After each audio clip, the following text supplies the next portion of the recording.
There has been a mass resignation at NSFAS. The board members have actually resigned, and this is a huge concern.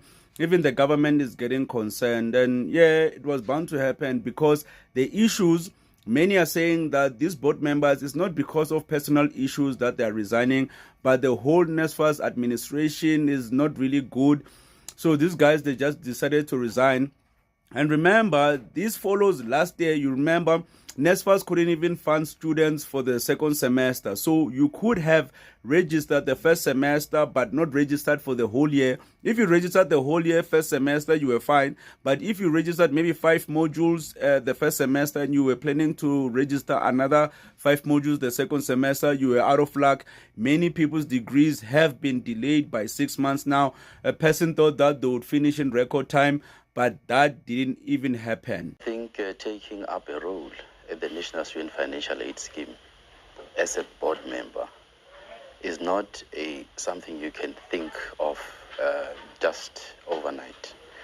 It's something that you take deliberately, having considered what NSFAS has gone through, and you take up that role knowing the challenges of the scheme.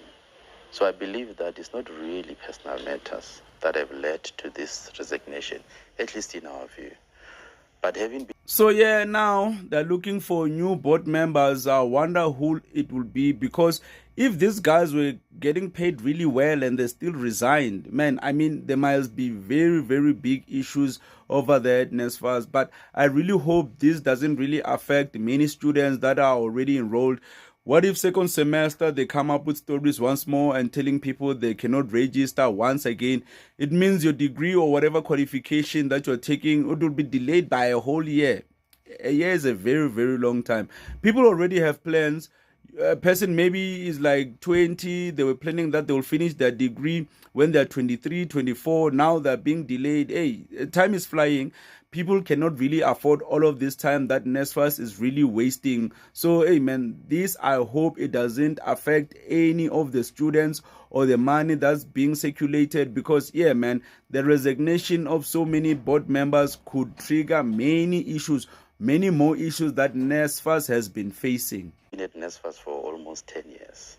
I think that the structural problem that exists within the National Student Financial Aid Scheme, exactly from the governance point of level, have not been dealt with since as early as 2014.